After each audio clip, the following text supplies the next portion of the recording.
ராவணா பார்வையாளர்கள், தமிழ் உறவுகள் மற்றும் ராவணா நலம் விரும்பிகளுக்கு வணக்கம்.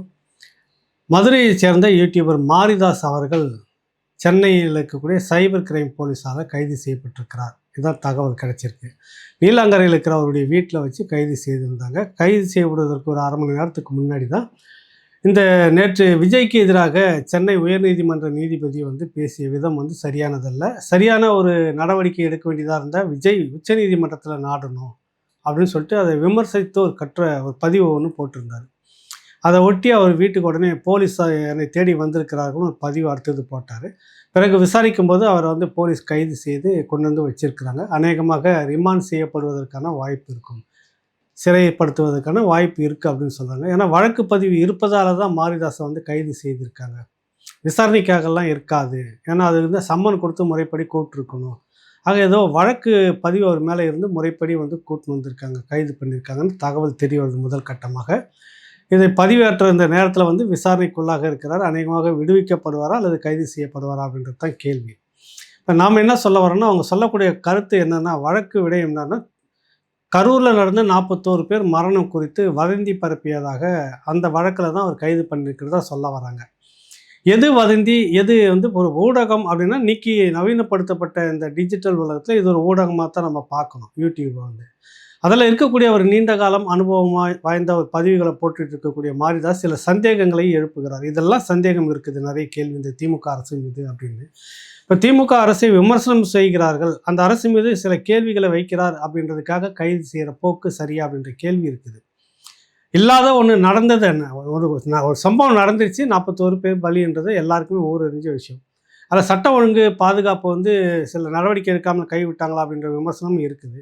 நீதிமன்றமே சில கேள்விகள்லாம் கேட்டிருக்குது.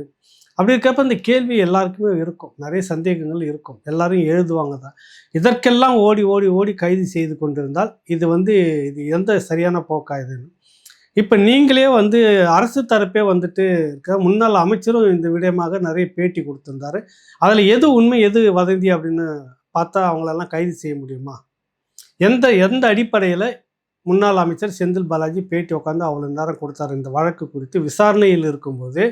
இது இப்படி அது அப்படி இது இப்படின்னு எவ்வளவும் விளக்கம் கொடுக்குற மாதிரி எதுக்கு அவர் பேசணும்? அப்போ அதில் வதந்தின்னு சிலதில் எடுத்துக்கிட்டு கைது பண்ண வாய்ப்பு இருக்குதா? முடியுமா? கைது பண்ணுவீங்களா அப்படின்ற கேள்வி இருக்குது. ஊடக சுதந்திரம், கருத்து சுதந்திரம் அப்படின்னு எல்லாமே பேசிட்டு இருக்கிற இவர்கள் தான் இப்படி பாய்ஞ்சு கைது செய்துட்டு இருக்கிறாங்க அப்படின்ற கேள்வி இருக்குது.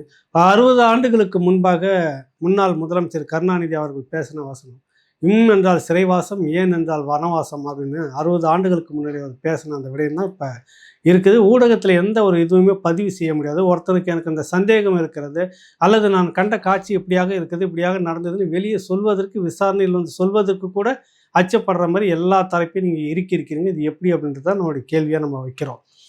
இப்போ நீதிமன்றமே சொல்கிறது, விஜய் மீது நான் வழக்கு பதிவு நீங்கள் செய்திருக்கணும், அந்த காரை அந்த வாகனத்தை, பிரச்சார வாகனத்தை பறிமுதல் பண்ணியிருக்கணும், அதில் இருக்கிற சிசிடிவி ஃபுட்டேஜை நீங்கள் அந்த இதெல்லாம் நீங்கள் காப்பி பண்ணியிருக்கணும், எடுத்திருக்கணும் அப்படின்னு சொல்லியிருக்குது. சொல்லி 12 மணி நேரம் ஆக போகுது. இது வரைக்கும் எந்த ஒரு நடவடிக்கையும் இல்லை, அங்கே எதையுமே செய்யலை.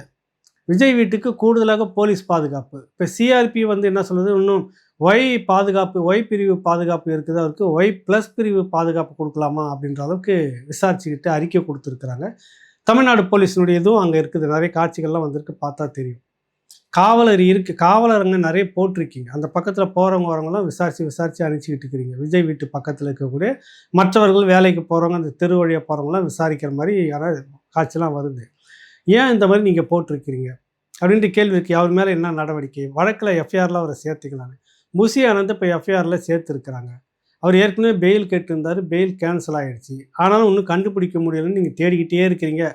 பாஜகவை சேர்ந்த முன்னாள் பாஜகவிலேருந்து இப்போ தமிழக வெற்றி கழகத்துக்கு வந்திருக்கக்கூடிய நிர்மல்குமார் அவர்களும் தேடிக்கிட்டே இருக்கிறீங்க. கைது செய்ய சொல்லி நீதிமன்றமே ரத்து பண்ணிட்ட பிற்பாடு அவங்கள கைது செய்யணும். 7வது நாள் நெருங்கி கொண்டிருக்கிறது. காவல்துறை அங்கெல்லாம் நெருங்க முடியலை. மாரிதாஸ் எங்கேருந்து எங்கே எந்த வீட்டில் தங்கியிருக்கிறாருன்னு ஃபாலோ பண்ணிவிட்டு போய் கைது பண்ண முடியுதுன்னா எப்படி உங்களுக்கு? இதில் காட்டுற வேகம், நீங்கள் சட்டப்படி நடவடிக்கை எடுங்க, நம்ம இல்லைன்னு சொல்லலை. இதில் காட்டுற அந்த வேகம் ஏன் புசி ஆனந்த் மேலேயும் நிர்மல்குமார் மேலேயும் விஜய் மேலே வழக்கு பதிவு பண்ணாமல் இருக்கிறதுல ஏன் அப்படின்றது கேள்வி இருக்குது.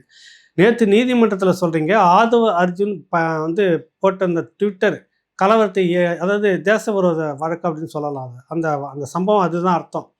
ஒரு புரட்சி வெடிக்கும் அது இதுன்னு போட்டான்னா உடனே நீங்கள் தேசிய பாதுகாப்பு சட்டத்தை தான் உள்ளே கொண்டுட்டு வருவாங்க. ஆக அவங்க வழக்கு பதிவு செய்திருக்கீங்க, ஏன் அவரை வந்து கைது பண்ணலை அப்படின்னு. கைது பண்ணி ஏன் ஒன்றுமே செய்யாமல் இருக்கின்ற கேள்வி கேட்ட பிறகும் கூட இங்கேருந்து டெல்லிக்கு போயிட்டு ஃபெலிக்ஸ் ஜெரால்டை கைது பண்ணி கொண்டு வந்த இதே காவல்துறை ஆதவ அர்ஜுனை வேடிக்கை பார்த்துட்டு உட்காந்துருக்குது. அவர் இப்போ போய் டேராடூனில் வந்து இருந்திருக்கிறதா சொல்ல வராங்க. இல்லை சென்னைக்கு வந்துட்டார், ஆனால் போலீஸ் அவரை கண்டுக்காமல் கைது பண்ணாமல் விட்டுருச்சு அப்படின்றாங்க. ஏன் சாமி அந்த பக்கம் உங்களுக்கு அவ்வளோ நடுக்கம், பயம், என்ன காரணம்? முதலமைச்சர் ஏன் பதற்றமாகி கொண்டிருக்கிறார்? இதுதான் கேள்வி. இதை பற்றி நம்ம விசாரிக்கும் போது என்னன்னா, ஒரு பெரும் பதற்றம் இருக்குது. அவர் இந்த பக்கம் பார்த்தீங்கன்னா எடப்பாடி பழனிசாமி இறங்கி அடிக்கிறார். பழைய வேகம் பழுதில் இன்னும் கூடுதலான வேகம்.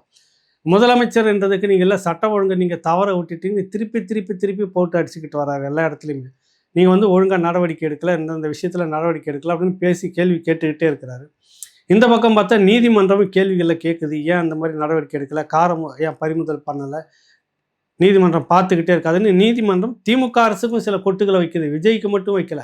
ஆனால் நேற்று முழுக்க விஜய்க்கு வச்சது மட்டும்தான் கொட்டு பெருசாக பேசப்பட்டது. திமுக தரப்புக்கு கேள்வி எழுப்பினதை பேசலை. இப்போ இந்த திமுக தரப்புக்கு கேள்வி எழுப்பி இருக்குது. இந்த பக்கத்தில் ஒரு 3 பேர் கைது செய்ய வேண்டியவங்க இருக்காங்க. அந்த பக்கம் நீங்கள் போகவே மாட்டிருக்கீங்க. எதற்காக தயங்கி கொண்டு இருக்கிறீர்கள்? என்ன காரணம்? என்ன காரணம்னா அவருக்கு ஏதோ ஒரு பதற்றம் இருக்கிறது, அரசியலில் சில மாற்றங்கள் ஏற்பட்டிருக்கிறதா அவருக்கு தகவல் இருக்கலான்னு நான் நினைக்கிறேன். என்னென்னா இப்போ உங்களுக்கு பாரதிய ஜனதா கட்சி, விஜயகாந்த், அதிமுக, அடுத்தது பாட்டாளி மக்கள் கட்சி, தேமுதிக, இந்த 5 கட்சிகளும் ஒன்றிணைந்து விட்டது அப்படின்ற தகவல் திமுக தரப்பு கிடைச்சிருக்கலாம். டெல்லியில் இருந்து கிடைக்கக்கூடிய தகவல் இப்படி ஒரு கூட்டணி முயற்சி கிட்டத்தட்ட ஒரு முடிவை நோக்கி நகர்ந்து விட்டது அப்படின்னு தான் சொல்ல வராங்க. இப்போ நீங்கள் பார்த்தீங்கன்னா கடந்த முறை தேர்தலில் திமுகவுக்கும் அதிமுகவுக்கும் 3% வித்தியாசம்தான் இருந்துக்கிட்டு இருந்தது. இப்போ விஜயனுடைய அந்த வாக்கு எப்படி பார்த்தாலும் குறைஞ்சது ஒரு 7, 8 அல்லது 10க்கு குறையாமல் அந்த வாக்கு அப்படியே இணைஞ்சதுன்னா என்ன ஆகுன்னு கொஞ்சம் நினச்சி பாருங்கள். அதுக்கு அடுத்தது வந்து தேமுதிகனுடைய வாக்கு வங்கி கடந்த முறையிலிருந்து இப்போ கிட்டத்தட்ட 4 இல்லை 3, 2 லெவலில் இருக்கலாம். ஓரளவுக்கு இப்போ 3 அப்படின்னு இருக்கலாம். அதனுடைய வாக்கு அதுக்கு அடுத்தது வந்து பார்த்திங்கன்னா பாட்டாளி மக்கள் கட்சி 2ஆக பிரிஞ்சு இருக்கிறதால நீங்கள் ஒரு 3% பெரியவருக்கு வச்சுக்கலாம். இதெல்லாம் சேர்ந்ததுன்னா கிட்டத்தட்ட வெற்றி உறுதி என்ற நிலைப்பாட்டுக்கு வந்துட்டார். கிட்டத்தட்ட எடப்பாடி வந்தாச்சு. பாரதிய ஜனதா கட்சி வாக்கு வேறு இவ்வளோ இருக்குது. கூட்டி கழித்து பார்த்தீங்கன்னா இதனுடைய சதவீதம் வந்து எக்குத்தப்பாக இருக்குது மேலே. நீங்கள் இந்த பக்கத்தினுடைய கூட்டணி எடுத்துக்கிட்டிங்கன்னா திமுக அது கூட இருக்கிற கூட்டணிகள் எல்லாம் சேர்த்தாவே மொத்தமாக 7%. 2 கம்யூனிஸ்ட் கட்சிகள் 2 1 விடுதலை சிறுத்தைகள் கட்சியினுடைய வாக்கு வங்கி 1% தான் அப்படின்னு தான் சொல்ல வராங்க. 2னே கூட வச்சுக்கோங்க, 4% ஆச்சு. இன்னும் இருக்கக்கூடிய கட்சின்னு பார்த்தீங்கன்னா எல்லாம் சேர்ந்தால் 1%, 5 ஆச்சு. காங்கிரஸுக்கு வந்து ஒரு 3%, மொத்தமே ஒரு 8, 7 இவ்வளோ தான் இருக்கும். பிரதானமாக பார்த்தீங்கன்னாக்கா திமுக கூட இருக்கிற எல்லா கட்சியும் சேர்ந்தாலும் கூட. இப்போ இந்த பக்கம் பார்த்தீங்கன்னா ஒரு மொத்தமாக ஓட்டு வங்கி ஏறுற ஒரு கட்சி கூட்டணியாக மாறி போச்சு. இந்த தெம்பில் தான் இப்போ எடப்பாடி பழனிசாமி அவர்கள் இறங்கி அடிச்சுக்கிட்டு இருக்கிறாரு. சந்து பந்தெல்லாம் அடிச்சுட்டு இருக்கிறாங்கன்னு சொல்லுவாங்களே, அந்த மாதிரி இறங்க ஆரம்பிச்சிட்டாரு. கவுண்டர் ஃபைல்னு சொல்லுவாங்களே, அந்த மாதிரி எதிர்வாதம் முதலமைச்சர் ஒன்று சொல்ல போட்டு தாக்கிக்கிட்டே இருக்கிறாரு. கட்சித்தீவை மீட்கிறதுக்கு இல்லை இந்த அரசு வந்து பேசுகிற இந்த அடிமை அரசு எடப்பாடி இதெல்லாம் செய்யவே இல்லை அப்படின்னு சொல்ல வர்றாரு. ஆமாம் சாமி, இது தார வார்த்ததே உங்கள் அப்பா இங்கே திமுக ஆட்சியில் இங்கே முதலமைச்சராக அவங்க அப்பா இருந்தார். அப்பா இருந்தார், அவங்க அப்பான்னு கூட சொல்லக்கூடாது, அதுக்கு ஒரு தப்பாயிடும். அவர் இருந்தார். டெல்லியில் காங்கிரஸ் கட்சி இருந்தது. 2 ஒன்றா இங்கே இருக்கும்போது ஆட்சியில் இருக்கும்போது தான் தார வார்த்தை கொடுக்கப்பட்டது. இதுக்கான ஆவணங்கள் கடிதங்கள் எல்லாம் வந்துடுச்சு.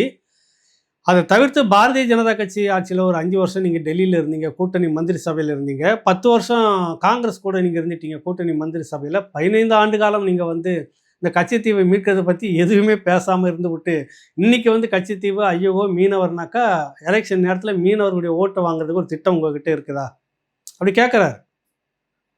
இப்போ நேற்று முதலமைச்சர் பேசும்போது ஒரு வார்த்தை சொல்லியிருக்கிறாரு.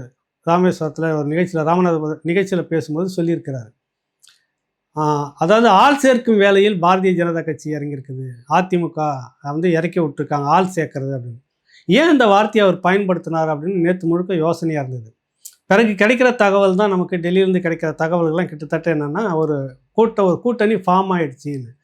அதாவது அதிமுக, பாரதிய ஜனதா கட்சி, விஜய், தேமுதிக, பாட்டாளி மக்கள் கட்சி, இந்த 5 பெரிய கட்சிகளும் இணைந்து விட்டதுன்னு. இதனால தான் அவர் சொல்ல வர்றாரு, ஆள் பிடிச்சி கொடுத்துன்னு இருக்கிறாங்க அப்படின்னு சொல்லிட்டு சொல்கிறாரு. இப்போ இந்த நெருக்கடியை வச்சு விஜய் வந்து நடிக்கிற விஜய் வேறு வழியில் இந்த கூட்டணிக்குள்ளாகத்தான் இருந்தாகணும். தனிச்சு அப்படின்னா இந்த தேர்தலாக அவரால் முடியாது. அப்போ அந்த முடிவு எடுத்துகிட்டு நகர்ந்துட்டார்னா அந்த கூட்டணி வேறு பலமாயிடும். இதுக்காக தான் முதலமைச்சர் சொல்கிறாரு, ஆள் பிடிக்கிற வேலையை செய்துக்கிட்டு இருக்குதுன்னு. இந்த பக்கம் எடப்பாடியார் அவர்களை பார்த்தீங்கன்னா, இறங்கி நல்லா சகட்டு மேனிக்கு ஒன்றுக்கும் பதில் தூக்கி போட்டுக்கிட்டே இருக்கிறாரு. இந்த இந்த பிரச்சனையை பார்த்தீங்கன்னா, கட்சித்தீவு பிரச்சனையை பற்றி இந்த கேள்வியெல்லாம் கேட்டு வைக்கிறாரு. அப்போ இது ஏடிக்கு போட்டியாக போகுது, இந்த பதட்டம் தான் திமுகவிட்ட தொக்கிட்டு இருக்குதோ அப்படின்னு. அடுத்து கரூர் விஷயத்தில் ஏன் இவ்வளோ பாஞ்சு நீங்கள் இந்த பக்கம் போகிறீங்க, அந்த பக்கம் நடவடிக்கைக்கே போக மாட்டேங்கிறீங்க விஜய் பக்கம், என்ன காரணம் அப்படின்னு கேட்குறாங்க. ஒன்றும் புரியல. ஏதோ ஒன்று நடந்திருக்குதா அப்படின்ற சந்தேகம் எல்லாருக்குமே வருது இல்லை. கைது செய்ய வேண்டிய புஷி ஆனந்தை தேடிட்டு இருக்கிறீங்க 7 நாளாக, நிர்மல்குமாரை தேடிட்டு இருக்கிறீங்க. பிறகு இந்த வழக்கு பதிவு செய்திருப்பாட்டு 4-5 நாள் ஆச்சு, இவரை தேடுறீங்க நீங்கள், ஆதவ அர்ஜுனை தேடும் அளவுக்கு தான் நீங்கள் வச்சுட்டு இருக்கிறீங்கன்னு வச்சுங்க. பதிவு செய்துட்டுங்க, கைது இல்லைன்னா தேடப்படும் குற்றவாளி அந்த லிஸ்ட்டில் வராங்க. ஏன் நீங்கள் அப்படி வச்சுட்டு இருக்கிறீங்க? இந்த பக்கம் மட்டும் இந்த பதிவாளர்கள், அதாவது யூடியூபரில் இருக்கிறவங்க ஏதாவது எழுதிட்டா மட்டும் தேடி போய் கைது செய்துட்டு வரீங்களா? ஏன் அந்த வேகம் அப்படின்ற கேள்விக்கு காரணம், கூட்டணி பலம் அதிமுகவுக்கு அதிகமாகிக்கிட்டு இருக்கு, அதனுடைய பதட்டம் இந்த பக்கம் இவருக்கு வந்திருக்குதோ அப்படின்னு சொல்ல வராங்க. இது இப்போ கிடைச்சிருக்கிற தகவல். அடுத்த கட்ட நடவடிக்கை என்னன்றது நம்ம திங்கட்கிழமை பார்ப்போம், சந்திப்போம். நன்றி, வணக்கம்.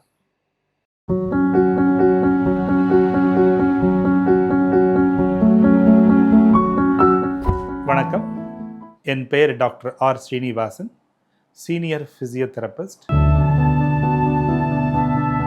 இன்னைக்கு எண்ணற்ற நோய்கள், இந்த ஹெல்த் ப்ராப்ளத்துக்கு அடிப்படையான ஒரு காரணம் என்னன்னு பார்த்தீங்கன்னா, போதுமான உடற்பயிற்சி இல்லாததும், அந்த உடற்பயிற்சியோட அவேர்னஸ், விழிப்புணர்வு இல்லாததும் தான் காரணம். வலி இல்லாத வாழ்க்கையையும் இண்டிபெண்டான வாழ்க்கையையும் இந்த இயன்முறை மருத்துவத்தின் மூலமாக உறுதி செய்யப்படுகிறது. என்னுடைய நிறுவனமான S health care solution multi speciality physiotherapy clinic Shanti colony, Anna Nagar, சென்னையில் 15 வருடங்களுக்கு மேலாக இயங்கி கொண்டு வருது. சென்னையில் பல பகுதியில் எங்களுடைய பிரான்ச்சஸ் இருக்குது. மேலும் இதை தொடர்பு கொள்வதற்கு 9600038046 அப்படிங்கிற எண்ணை தொடர்பு கொள்ளலாம், அல்லது 9150211185 அப்படிங்கிற எண்ணுக்கு தொடர்பு கொள்ளுங்கள். உங்களுடைய ஆலோசனைக்காகவும் அப்பாயின்மெண்ட்டுக்காகவும் இந்த நம்பரில் தொடர்பு கொள்ளலாம். உங்களுடைய சந்தேகங்களுக்கு வாட்ஸ்அப் மூலியமாகவும் எங்களிடத்தை தொடர்பு கொள்ளலாம். உங்களுடைய சந்தேகங்களை நீக்கிறதுக்காகவும் ட்ரீட்மெண்ட் குறித்த தெளிவான விளக்கத்தையும் நான் உங்களுக்கு வாட்ஸ்அப் மூலியமாக சொல்கிறோம். ஆன்லைன் கால்லையும் எங்கள்கிட்ட அப்பாயின்மெண்ட் இருக்குது. நீங்கள் வர முடியாதவங்க அந்த ஆன்லைன் வசதியை பயன்படுத்தி கொள்ளலாம்.